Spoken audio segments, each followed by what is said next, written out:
Hi there, it's Dave from DC Recruiting.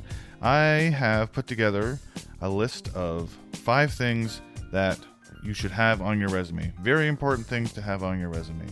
Your resume is a very important document, still a very important document despite some arguments on the internet saying that in the 21st century it's not as useful. There are some things though that you can do to make yourself more visible. So let's go through my top 5 things that should be on your resume.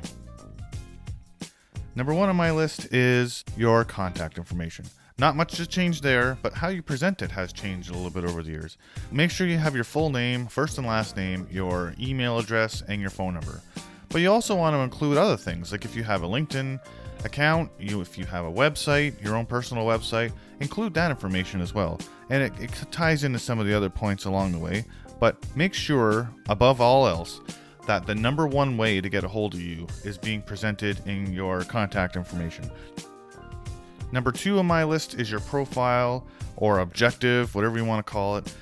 Very important section as well, because you're telling the employer what it is you want to do.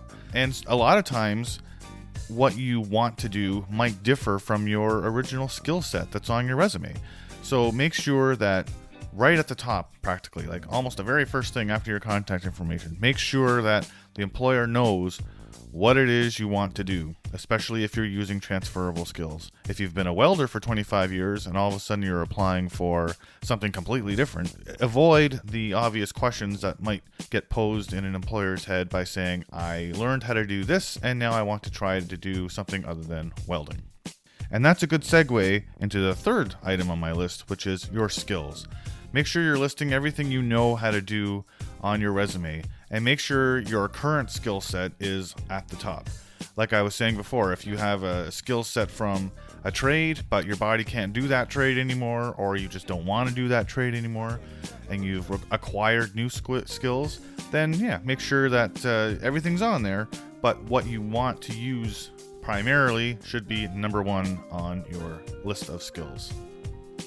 The next item on my list is the proof, your education, number 4 on the list. This is where you're showing where you learned how to do all the stuff that you're saying you know how to do. Very important, make sure that your education section is up to date. And I mean, not just your university or college or any other kind of vocational training, all your micro credentials too. You know, all those extra courses you did at your job, previous jobs, all of that stuff should be on there too. If you took a leadership course, if you took a course to make sure you were up to date with safety if it comes to the trades, all of that stuff should be included in your education section. The 5th thing that should be on your resume is, I think, probably the most important, and it's really easy to do in the 21st century. A lot easier now than it was, say, well, before the 21st century, in the 20th century. You want to have some kind of portfolio, and this can be for any profession. If you're in the trades, most employers want to know. They want to see examples of your work. And I think that most tradespeople are savvy enough now to know that if you do a great job, take some pictures, record that stuff.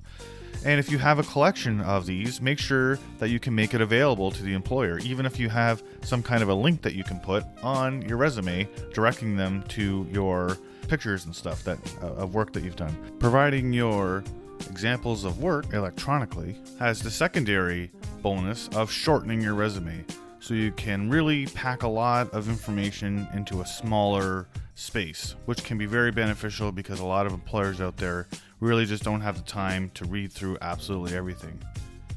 So that is my list of top 5 things that you should have on your resume, and with a couple of extra little pointers on how to present it. I hope this was helpful. My name's Dave from DC Recruiting.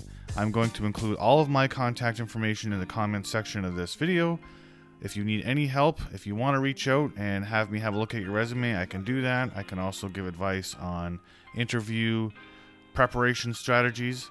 But for now, have a great day, and I hope everyone has great luck in your job search and happy resume writing.